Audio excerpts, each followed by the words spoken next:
Life Management Science Labs would like to acknowledge that we live and produce this podcast on the traditional lands of the Wurundjeri people. We'd also like to acknowledge the traditional owners of the lands of our listeners and our international colleagues. We'd like to pay our respects to their elders, past, present, and emerging.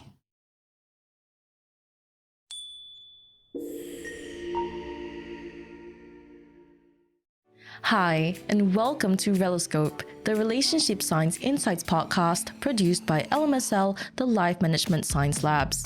We are champions of life management science, providing structured insights informed by science and inspired by practice on key aspects of conscious living. Each week, we bring you scientific and practical insights on each element with the expert knowledge of professionals in the field. I'm Marie Stella, your host from Melbourne, Australia. Let's start the show. Hello and welcome back to Reloscope, the Relationship Science Insights podcast. Trauma can leave deep emotional scars, often impacting the most intimate parts of a relationship. Recovery is a delicate terrain, even more so when relationships are involved. So, joining me today is human behavior expert Maryann Karinch, who has authored several titles including Sex and Cancer, Intimacy, Romance and Love After Diagnosis and Treatment. It is dinner time on her end and at the time of the recording and morning on ours. So together we'll be exploring the complexities of restoring physical intimacy in a relationship, the science behind the recovery process, and practical strategies for couples to reconnect on a physical and emotional level. Hi, Maryann. Lovely having you on the show. How are you going today? I am doing fine, Marie. Thank you so much for having me. Yeah, thank you for joining us at such a late hour. Now, before we begin, could you tell us what are some of the common misconceptions about physical intimacy and trauma? One of the biggest is that there will be a reluctance to engage in physical intimacy. And when you go through a trauma, whether it's an illness or some other kind of trauma, an injury or something like that, intimacy is healing. It has healing forces. And so if you look at it as this is the way to reconnect, because physical intimacy brings out the hormones of feeling good, the oxytocin, the dopamine, the things that actually counteract the effects of trauma. So they calm you down, they make you feel good, they make you feel connected. So one of the misconceptions is, I think we have to avoid it now until we sort things out. That may be the wrong response. Just go ahead. And if you have a good relationship with your partner, those things will make you feel a lot better. They will help you heal. Yeah, that's really interesting to hear, especially because a lot of I guess, one of the most common phases of the recovery process is trying to overcome the anxiety you Right. feel when experiencing physical intimacy. So I'm really keen to get further into detail about that. But before we do that, I'd love to get to know you better. This is Have You Met Maryann? And my first question for you is, what do you like to do in your spare time? Well, take a look at what I'm wearing, Marie. You see Yeah, this? show us. That's my name. Okay. This is my chef's coat. I like to cook in my spare time, and I don't just cook. I'm not talking about boiling hot dogs. I like to cook. So Oh. that's what we do. So my wonderful, dearly beloved, he bought me a whole bunch of chef's coats. Well, for one thing, I don't mess up my clothing, and for the other, I look very official. So I really enjoy that. Yeah. Well, this is, first of all, a perfect example of what a unique gift for your spouse or partner looks like, tailoring it to their very unique interests. And I love Right. the way he thought of that. And secondly, tell us a bit about some of the dishes in your repertoire. What are some of your favorites? What are some that you think you might need a little bit of work on? And maybe what else are you hoping to master? Oh, well, my go-to type of cuisine is probably Italian. Anything Italian. I just love the tomatoes and the basil and the cheeses and all of that. I love it. And I would say if I needed to improve in one type of cuisine, it would be French. I should take some lessons. Oh, so have you tried cooking any French dishes? Yes. Yes. Yes, I followed some Julia Child recipes and made myself crazy. Hmm. So, have you ever tried to debone a duck? No, I can't say that I have because that Oh, that would yeah. mean that I'm lying. Let somebody else do it. Yeah, I definitely will. I already have trouble deboning chicken. Like, it's all right. It could be better. Right. But I can't imagine duck. Duck has tougher meat, so it will be a bit more difficult. And they have like very finicky bones, like at Uh-huh. the breast, which Right. is super annoying to deal with. But yeah, tell us a bit more about your favorite dishes to cook with Italian cuisine. What are some of your go-tos? What exactly do you like about Italian cuisine? There are so many fresh flavors in various types of Italian cuisine. All the fresh herbs and tomatoes and peppers, Mhm. all of those things that really just, oh, capers, wonderful, just layers and layers of flavors. And so I think that's what excites me the most. We were in Rome not too long ago, and I just couldn't stop eating. Mhm. Yeah. It was just, yes, there are other things to see, but Mhm. then there's the food. Mhm. Oh yeah, 100%. And I feel like something that's underrated in Italian cuisine as far as like, well, what has been done commercially, I guess, like what has taken over the world.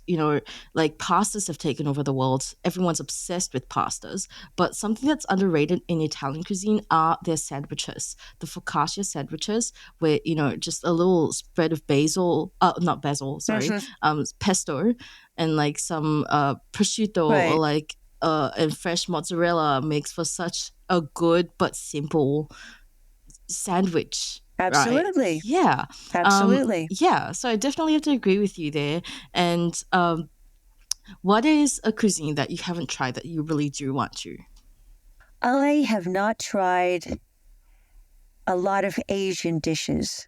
Mhm. I really enjoy spice. So I go to a Thai restaurant, for example, and I say, just serve me like you would serve your own family. I love it hot. But I have never really done that. So, yes, I'd like to plunge into Asian cooking of various styles. Yeah, that would be really cool. I mean, maybe it's time for you to stock some bird's eye chili at home.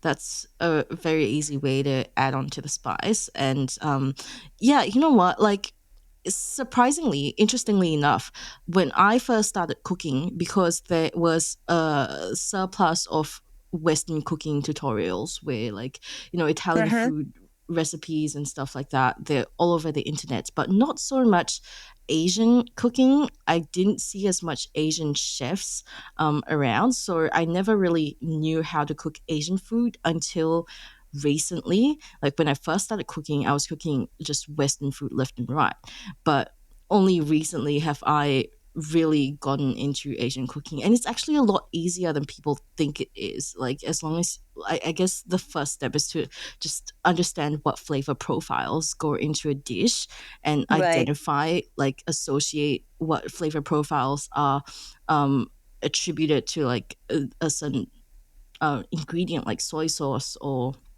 oyster sauce or something like that. And then it's kind of similar, I guess, with any cuisine. You just do that. So that's really cool. But are there any cookbooks that you like taking a page out of? Not literally, but figuratively. Oh, I would go back to probably, and it's a classic old book called The Joy of Cooking. Mhm. It's just classic. It's been around forever.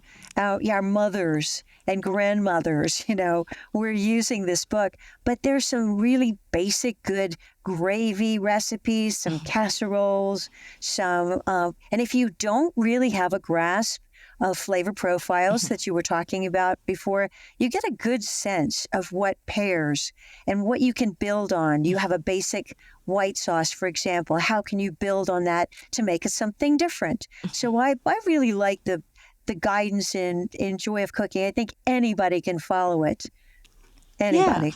Yeah, that sounds really good. I think like the key to cooking is really learning about food science as well, not just looking up different recipes, because learning about food science and what the building blocks are for various cuisines are what's Mm-hmm. going to help you cook without a recipe and be able to eyeball things. So yeah, I love that we have that in common. Now that we've talked a little bit about your love for cooking, now that we've talked a bit about your love for cooking, let's talk about some of the other activities that you might enjoy during your spare time. Are there any films, TV shows, or podcasts that you enjoy listening to or watching? Yes. I love looking at watching films and television shows that delve into human behavior, because that's an area of expertise for me. So Inside Out is a favorite of mine, and The Silence of the Lambs is another one. Now, in terms of podcasts, there is one podcast on National Public Radio that I'm very, very fond of called Wait, Wait, Don't Tell Me. So it's a panel of comedians. I don't know if you've ever heard it. It's a panel of comedians, and they're asked about this week's news.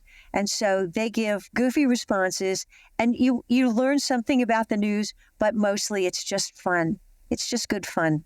Yeah, I've never heard of the title itself, but I have seen it on social media, I think, like clips of it, because It's I've seen fun. something that like is very like what you're describing. It sounds very similar, so I think maybe I've seen some clips of it, and it looks Mm-hmm. really really funny. It But is. at the It's same very time, funny. yeah, at the same time, it's like actual commentary on what's going on in the world. So That's right. just Mm-hmm. with a light touch, which I Right. do enjoy that. So thank you for Yes. sharing some of that. Now, my last question for you is that do you have a role model in your life, either professionally or personally? My role model is William Shakespeare. Okay, tell us a bit about why you look up to him so much. He was a great artist. He dealt with universal themes, complex characters, fascinating plots. He contributed greatly to the development of the English language, and he was a good businessman. He was not a starving artist. He did pretty well. In fact, he did quite well.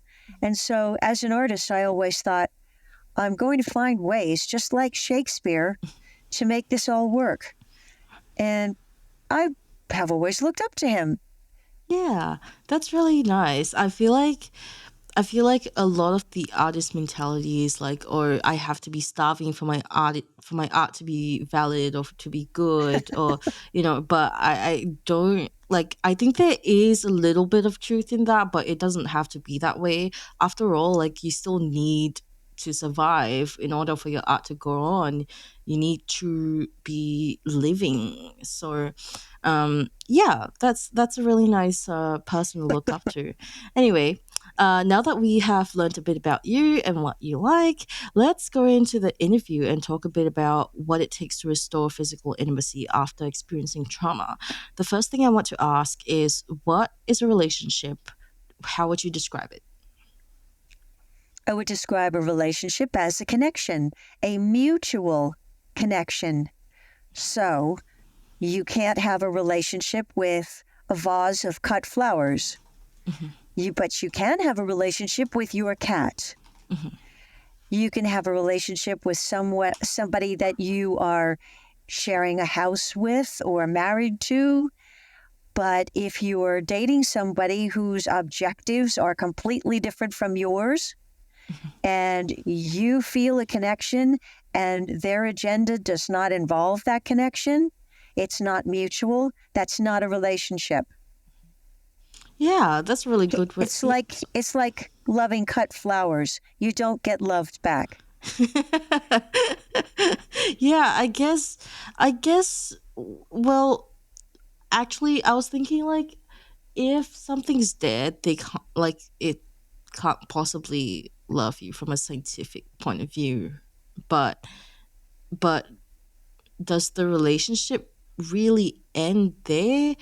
I'm not well, this is more of a philosophical discussion point. So that's besides what we're talking about. Anyway, to get back to the point, what are some of the common causes of trauma that affect physical intimacy in a relationship? The physical causes of intimacy. Oh, I'm what are sorry, some of the common causes of trauma that affect physical intimacy in a of relationship? trauma. Yeah. Well, the trauma can come from external sources, or it can come from internal sources, or it can come from within the relationship. So, those are always the three factors that we need to focus on. What part of the trauma comes from you yourself? What part of the trauma comes from an assault from the outside, whether it's a physical assault or bullying or something else that causes trauma? Or what part of it, if or maybe all of it, comes from within the relationship, meaning that the person that you are in a relationship with has cheated on you, insulted you, somehow broken trust. So there are all those levels of trauma. So what's the cause? Hmm. Yeah. Where what is the origin point? Yeah. And are there particular levels or types of trauma that have a more pronounced effect on physical intimacy? So, for example, would would trauma by an external source have a more pronounced effect on, let's say, trauma from within the relationship? Not necessarily. If somebody assaults you, for example, and this has happened to me, I was assaulted, and it did not affect my personal relationship. I sought the personal relationship as a source of comfort Mhm, because the threat was an external threat. mhm, And my partner helped me cope with that external threat. mhm, Now, when the source of it is your partner, that's really a problem. That's potentially the biggest problem, I would think, because the person that you would normally turn to for solace, for comfort, for excitement, for fun, for relaxation is now somebody that you don't trust anymore. mhm. That's a hard one. That's a very, very hard one. And that's one where you should go right to therapy. Yeah. Don't even stop. Just find a good therapist Yeah. because you need to work through that with somebody helping you, guiding you Mhm, toward some kind of a resolution that makes you feel stronger, better, more able to cope in the future. yeah. And I suppose now that we've kind of made a very solid distinction between trauma from an external source or internal source versus trauma from the relationship itself. And we see a lot of relationships where there is trauma happening to one person via the partner.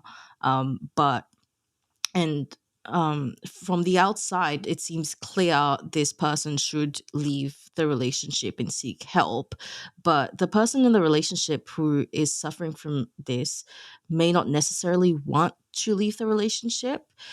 What are some of the psychological barriers that are happening there? What would your advice be for that? So if someone is not interested in pursuing a healthy relationship, or is that what you're saying that they're Well, pulling back?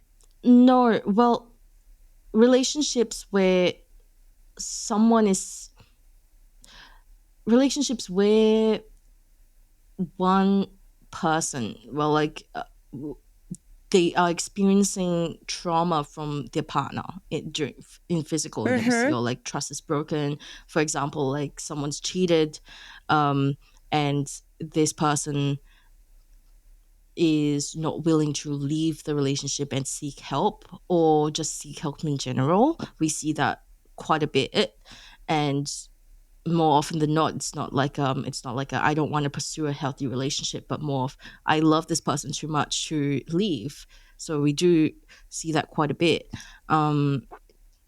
So I guess my question is, what are some of the what are some of the happenings psychologically in that scenario, and what would your advice be for that?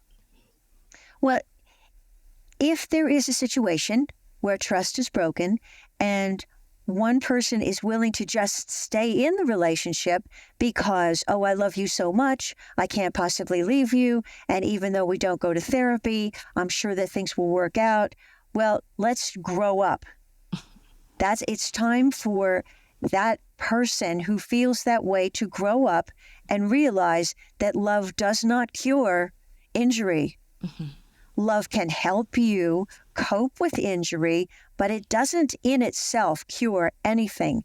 Because if a person behaves in a way that you find is a violation, it's a violation of your standards of behavior, it's a violation of your rules of the relationship, that needs to be out there and discussed and agreed upon, because not everybody looks at cheating as something that's really horrible. They don't. Some people are, well, you shouldn't have done that. Other people are devastated, absolutely devastated. And then there are other things in between. Part of it may be circumstances, part of it may be who the other person is who's involved. But there are lots of factors. But if you're not honest about the fact that that is a deal breaker for you, if it's a deal breaker, you have to be square about that. A while ago, I did a book called Date Decoder with the guy that I've written a lot of human behavior books with, and his name is Greg Hartley. And we both did a pyramid, and we did our own. We exposed what our pyramid consists of in terms of what's a real deal breaker for you, and then what will you tolerate, and then it may be a deal breaker for somebody else, but I'm okay with it. Now, way on the top of his deal breaker thing was cheating. Mine wasn't cheating. Mine was disrespect. If I felt that somebody in a relationship disrespected me, genuinely disrespected me, I'm out of there. That's it. So you have to know what your triggers are and be square about that with the other person. And if that other person says, I can't deal with that, I'm out of here, then you're better off. Yeah. So, what are some of the common physical and psychological barriers that couple face when trying to restore that physical intimacy, regardless of what the cause is? One thing that people will face is the reluctance to touch.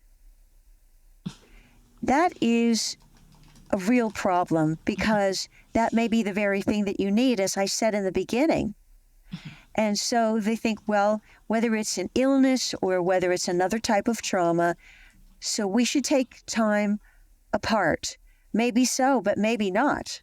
Maybe that's the very time when you need to hold hands, hug, or somehow reestablish a physical connection to experience, or at least start to experience, generating oxytocin and what that feels like for you, which is the love hormone, the connection hormone.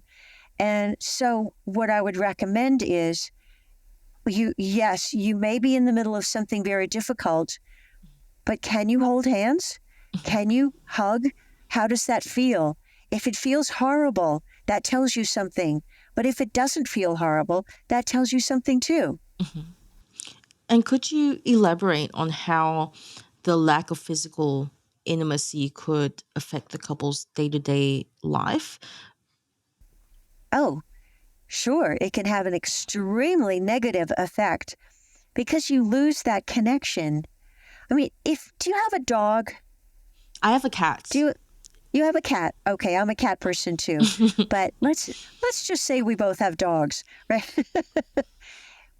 You take your dog for a walk every day. So let's say, oh, I don't know what happened here. So let's say your dog needs to go for a walk and you say, I don't feel like it. Well, how do you think that dog feels? That Upset. dog is lacking connection. That dog is angry, probably, and it really hurts. Yeah. Why aren't you walking me now? Yeah. It's kind of the same thing if you have, let's say you've been in a marriage for 10 years and you have something happening, whether it's an illness or some other trauma, and somebody says, I just don't feel like having any sort of closeness with you right now. I don't feel like touching. Well, okay. So you're thinking, wait a minute, that doesn't work. That just doesn't work, because that's like not walking the dog who's looking for you to please. Walk me, be with me, pet me, give me some indication that you care. So and it can go both ways depending on if it's the party who has the trauma or the party who doesn't, who's the one who is pushing away. Pushing away is going to really hurt the relationship. Yeah, that's really interesting, because I feel like in every recovery journey, there is this phase where, well, like, depending on what the situation is, but it's quite commonplace for the person who experienced trauma to push away any physical intimacy whatsoever, and that, ironically enough, would be hurting the relationship depending on what the person is feeling. So it's quite interesting that the key to all of this is to do the opposite of what you're doing. At what point do you think, and this is probably highly dependent on the individual, but at what point do you think the person will be able to do that? How long do you think it would take for it to be okay? Well, obviously, that's something that's all over the place, depending on what people you're talking about. But let's step back a minute and take a look at attachment styles, which is actually an important part of this conversation because it has to do with how you communicate, how you even establish a relationship, and then how you restore a relationship once you've experienced some sort of illness or trauma. So let's go to a secure attachment style. And if you have that, you're starting at a good place. You have open communication. You have a lot of trust. Something might disrupt it, but you have mechanisms in place in your relationship where you can get back to a secure relationship. You can get back because you know what it feels like. And you're equipped to restore it, much better equipped than a lot of other people. Now, let's say that you have a chaotic attachment style. So you're kind of going in and out. You're disorganized in your relationship. You're disorganized in the way you communicate in that relationship. So you go into the trauma with that. So you're starting at a place where you're not exactly on an even keel. There's not a lot of balance. So what may happen in that situation is that somebody, your partner might say, oh, Marie, let me help you. Let's try to get together again. And at that point, you might say, sure, let's. And then turn around and just say, no, I'm not ready for that. Well, maybe I am ready. No, I'm not ready for that. And then so you have a partner who maybe has seen that before, but now that they're seeing it in the context of this post-traumatic situation, it seems even more extreme It's like, well, I don't know what to do now. No, you don't know what to do. Yeah. So, but that's one. So another one might be a sort of dismissive or avoidant person. Again, if you go into this post-trauma period having already been like that, then somebody who maybe is a little scared about what happened to you and say, I don't know how to deal with that. That person, that avoidant or dismissive person, is more self-focused and so very likely to say, you don't care about me, do you? You don't really, you don't understand. And then at that point, shut you out. And then, so there you are in a difficult situation of, but I don't want to be shut out, but you are shut out. So that's another outcome. Now, the final one is if you're anxious. In a relationship, you're anxious anyway. Maybe it's the beginning of the relationship or like early on in the relationship, you have something really big happen and things get disrupted and you already don't know if you're loved. You already are scared about that. And so you've already communicated that you're not sure where you stand. Well, the other person feels that. And as much as they might try to assure you, you might say, oh, I don't believe you. I'm not so sure that you're being real with me. You just have pity on me, don't you? That's an anxious style. So all of those are perfectly human, perfectly legitimate, and they could all get perfectly amplified after you go through something like an illness or an injury or some kind of emotional trauma. So hopefully that puts it in context because your communication style is also profoundly affected by that. Yeah, that does really put things a bit, that does really clarify a lot of things.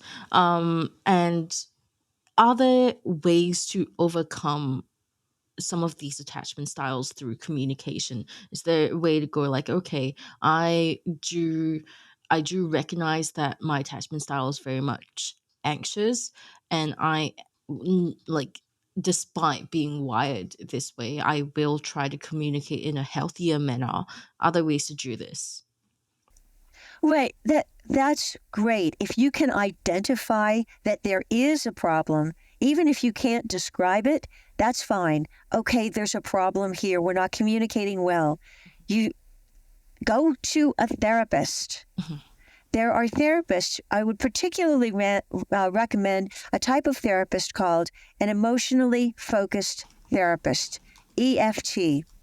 Emotionally focused therapists are very keen on exploring the attachments, the attachment styles of people. They're used to talking that language and used to taking couples and saying, here is what it looks like to me, here's where you are. Here is something that really, really helped my partner and me when we were going through a rough spot, that he would say, you overreact sometimes, and I don't know how to behave. The therapist helped us realize it's a simple matter of, if I'm upset, hug me. Just come over and give me a hug. And all of a sudden, I feel like I've gone, like the elevator has gone down, from the top floor all the way, I've gone down to a state of calm. It's kind of almost zenning out. A hug just makes me feel neutralized and just really comforted. That's really simple. How many people out there are the same way, where they get all excited, anxious, and all of a sudden, and everything would be so much better if somebody just came over and hugged them. Not everybody, it won't work with everybody, but it will work with some people. So when a therapist is so good that they know that that's what it takes, that's how simple it can be to make a great stride in your relationship.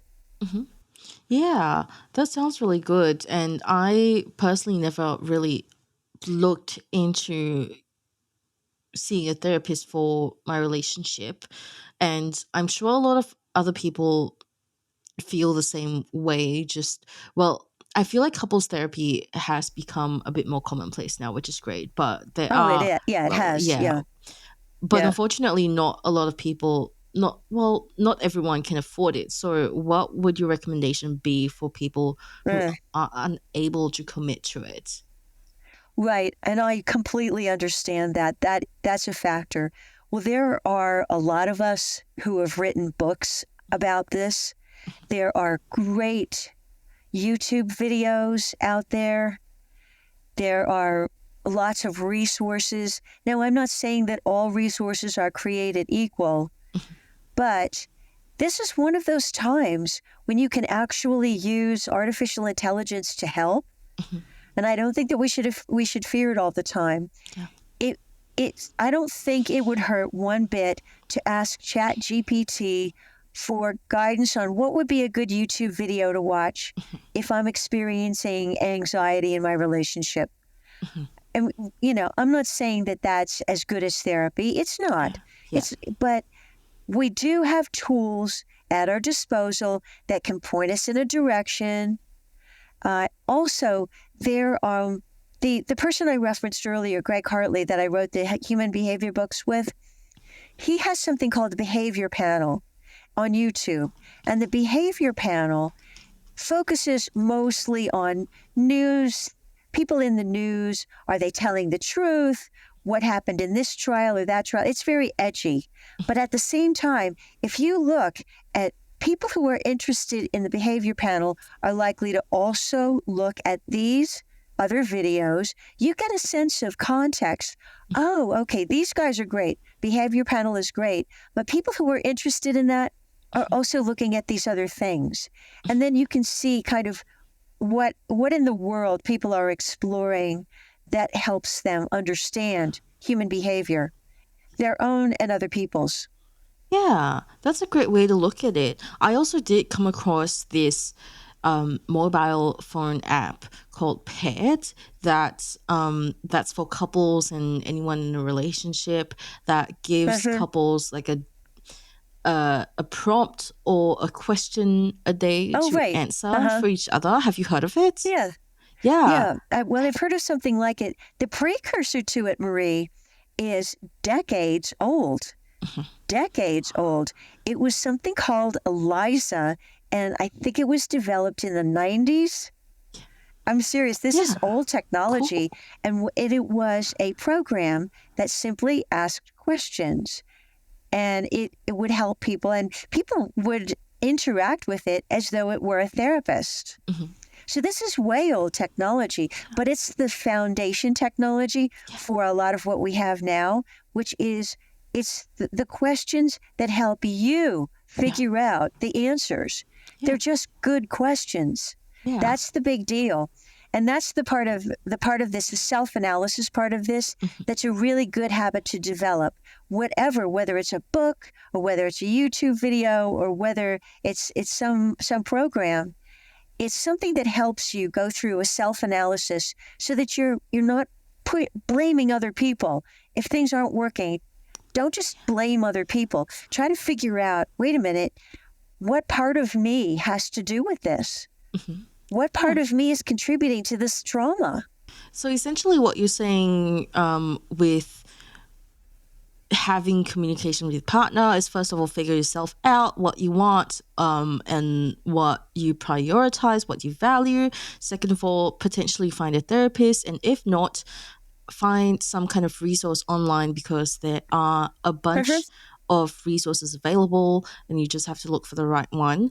So that's, I feel like it's more or less easy to do once you've done the first part, and I feel like the first part is where people struggle most. But besides communication, the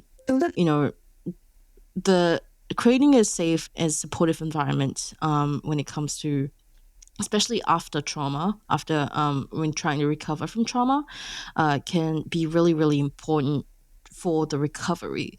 So could you tell us a bit about what that entails and what is needed in order to create that safe and supportive environment?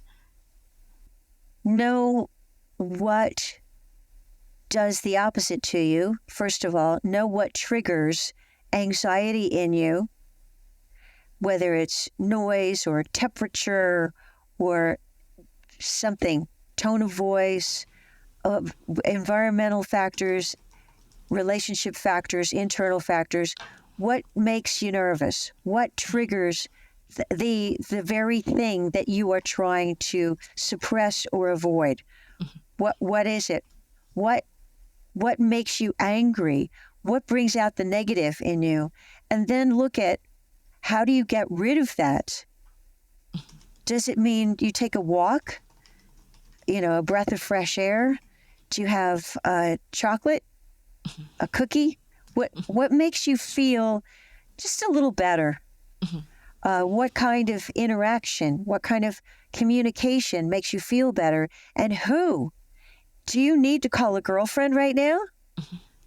Do you need to call your mom right now? Or do you just want to sit and maybe watch a relaxing video? Do you want to listen to your favorite music? What is going to counter that feeling of stress? There are a lot of times when exercise does that for me. I have to throw up my hands and say, oh, I've had difficult conversations with all these people. I don't know why, but now I have to get up and walk.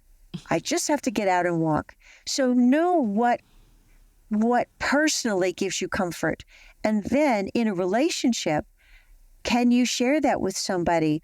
I love playing golf with my partner. It's very relaxing because it's non-competitive. And so we might go out and play 9 holes, and then I feel like $1 million. I feel like, I feel great. So just know what works for you as a couple, what works for you as a person. Yeah. And what can partners do to support their partner in creating that safe and supportive environment? Number 1 is listen.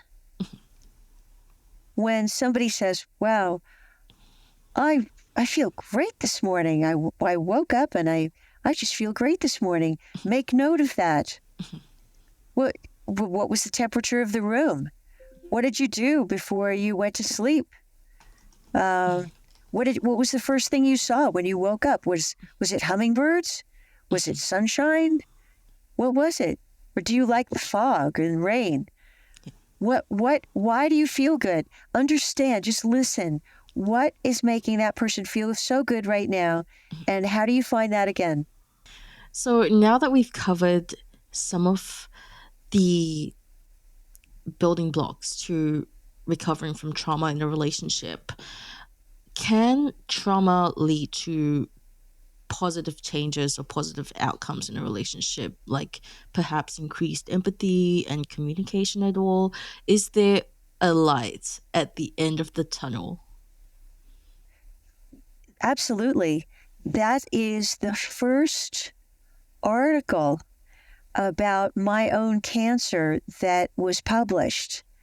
I was, and the New York Times picked this up, by the way, and this is the reason why I was invited to blog for Psychology Today, because I told my personal story of being diagnosed with uterine cancer, and I said that was better than any therapy that Jim and I had ever had together. Much better. The way we faced it was grown up, it was strong, and it was fun. We pretty much said, this doesn't have to be a big deal. We're not going to treat it like a big deal. What we're going to do is we're going to do this together, and we're going to see how we can climb that mountain together. And I like climbing mountains, and he likes climbing mountains. It was a big challenge. There were twists and turns because it's a gynecologic cancer, which means by its nature, it is going to affect your sex life. By its nature, there's no getting out of it. The question is, what kind of perspective do you have on that? And what is it that you can do, practically speaking, to keep moving forward in your relationship and to maintain physical intimacy in the face of that kind of direct threat to physical intimacy? The answer is you can find a lot of ways to be creative, to be fun, and you really have to just have that attitude of, this isn't going to kill us, this is going to make us better. And it did. And there are very, very funny aspects to that, which I don't necessarily want to go into now, but they are in some of the articles that were written about us, in that we just decided we were going to make this fun. And we did. And I've shared that story with a lot of people, and they realize, oh, this isn't the end. This can be the beginning, not the end. That's amazing. It's a brand new beginning. And in fact, I do want to share a story from somebody else that we wrote about. In the book, Sex and Cancer, we talked about an extreme situation where a woman's life was saved by my gynecologic oncologist and hers doing a dramatic and extreme procedure called a total pelvic excineration. That means all of the sex organs are gone, everything, and bladder, anus, everything, all gone. Everything in the pelvic area gone. Now, people were telling her, this is going to kill your marriage. It's going to kill your relationship. And she and her husband said, no, we're going to find a way around this. And she joked about the fact that everything was different. Everything. She had to have the ostomy bags. She had everything was different. However, what they decided to do was make it as fun as possible. So they went to what she called nasty stores. And they looked at the toys, and they looked at all the solutions, and they got the kind of counseling that they needed. They are very happy. It's 10 years now that she's cancer free. They have a fabulous marriage. They're very cool people. They live not that far from me. And, it's attitude. They love each other. They said, we're not going to let this kill our marriage. Oh, no. Oh, So that's what happens. Yeah, that's so potentially sweet. what happens. Yeah, that's great. Well, we'll link your New York Times article in the show notes for anyone who's interested in reading more. Now, back to rebuilding physical intimacy, what factors do you think are the most important in a couple's success for that, apart from their attitude? You have to know what makes you feel good. So again, it's personal, it's relationship, and external. So from a personal level, let's take a breast cancer survivor, for example. One of my good friends just went through this. Before her double mastectomy, part of what she valued in her sex life was her breasts. That was part of the play, part of the enjoyment. Not so much anymore. Not so much, because she doesn't want to be touched there. I can understand that. She's in the early stages of recovery. However, she doesn't want to give up an intimate relationship. So it's a matter of not what made you feel good yesterday before this happened, what makes you feel good now. You need to figure that out for yourself. And then as a couple, you need to be honest about that. I used to like this. I don't like this anymore. Or that worked for me. It doesn't work for me anymore. So you, as a couple, you need to work that through. And it's really difficult if you don't have somebody who's been in it for the long haul with you. If there's somebody new coming into your life, but you have to be square and say, I used to like this. I don't like that anymore. And be open to the externals. Like this couple I was telling you about, they just said, well, let's go to the nasty store, which I think is really kind of a funny term for it. And they said, what can we learn from that?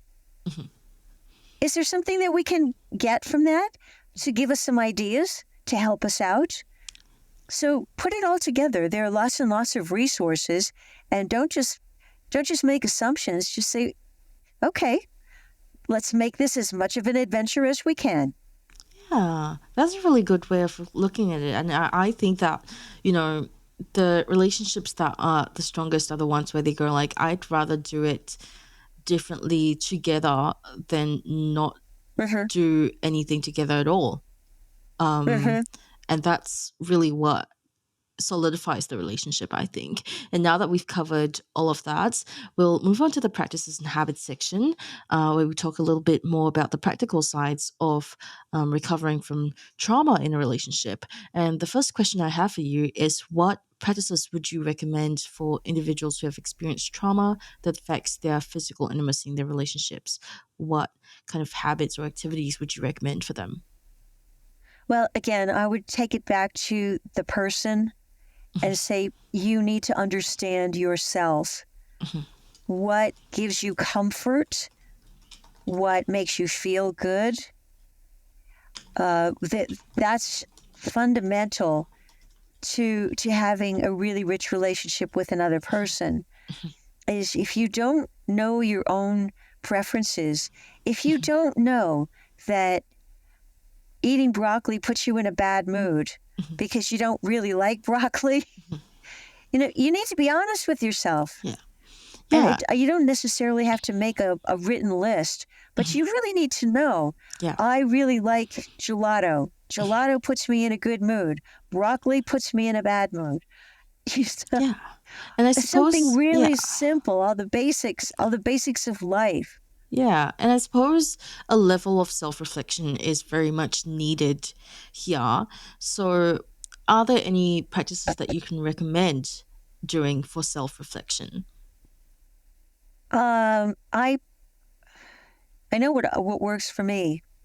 Tell I us like to about play that. chess. Well, I Okay. like to play chess. I play chess with the computer. I like it with people too, but I don't have anybody around me right now who wants to play chess with me. So I play chess with a computer. Now, it requires a lot of focus. At the same time, while I'm enjoying the focus of the game, there's a part of my mind that's just kind of calming down and really narrowing. I'm funneling my energies into something so that I'm focused and calm in a particular way, so that when I finish a chess game, I feel good. I feel centered, like, oh, that was really fun. I enjoyed that. And now I think I'm just going to meditate. I don't even call it meditate. I don't consider myself a meditator, but I can sit peacefully after I do something like that. And I say, that felt good. Now what's going on in my head? What do I do? What am I doing today? Who should I call for a birthday? There are certain things that if I were busy, that I wouldn't think of necessarily. And I'm not much of a to-do list person. I'm one of those people who just keeps it in my head. And the way it seems to settle in my head and work for me is if I do something like play chess, that there's a calming effect that it has. Now, for someone else, it could be take a shower. I don't know what works for other people. I just know what works for me, that puts me in that state where I feel calm and thinking in a logical way. Yeah. What I'm hearing is that's a practice that I would recommend. Yeah. So what I'm hearing is that figure out what that practice is that makes Right. you puts you in a collected state and where your thoughts are a bit clearer and less like just a stream of heightened emotions in a sense. Marie, I know some women who get that pleasure and that calm out of putting on their makeup in the morning. I certainly don't. Put on makeup, it makes me nuts. That would never calm me down. That's just nuts. But I know women who enjoy the process of, moisturizing their face, putting on the makeup, And that's just a ritual. Ritual is the key. That's the key Ah, concept. yeah. Ritual. That's a ritual that makes them feel calm and centered. So now let's go to ritual. It's a really, really important concept. All religions use ritual as a way of focusing your energy and your attention and your intention on something. Ritual is something in our lives. This is part of this habit thing. Ritual is something that gives us a sense of it reinforces a security, a healthy security, a sense of we know what our boundaries are, we know what we value, and ritual is a very, very important daily thing for all of us. Brushing your teeth is not just personal hygiene, it's a ritual. Yeah. And there are other things that we do that make us feel good. You don't have to comb your hair one more time, but you do it. There's a ritualistic thing. You get a pleasure out of it. Yeah. Yeah, and it's like a reinforcement of your care for yourself as well. Right, right. Yeah. Yeah, so all of these little things that people may not think are important can be really important for self-discovery. You have to know how to get yourself in that state where you're feeling organized and calm and as if you have a place in the world. You know who you are and you know what you've got to do. Yeah. And you're good about it. Yeah, I love that perspective. So thank you so much for sharing all of that with us. It has been a pleasure to talk to you. Now we'll move on to the open mic section, and this is your chance to talk about anything that you're passionate about. It doesn't have to be related to the topic, although if you want it to, it also can be. So the floor is yours. Please take it away. I think we've covered so much ground. I don't necessarily want to add anything other than this has nothing to do with what we were talking about. Well, maybe a little bit. One of the questions that you thought you might be asking me was about books that I enjoy reading. Oh, and of course, I yes. read every day. Yeah. Because I'm not just an author. I also have an agency, a literary agency, and a publishing house. And I published a couple novels by an author. I love these novels because they have a female hero, and her name is Rain Foster, and she's tough. She's very tough. I like her a lot. So the first two books are called 1 Minute to Midnight and Deadlight. And I love them, and they're high action, and Rain Foster is a complicated woman who also is very capable of all these different things. Well, the third book is going to be coming out early next year, and it's called Targets. And I just had to tell you, the villain is Australian. Ooh.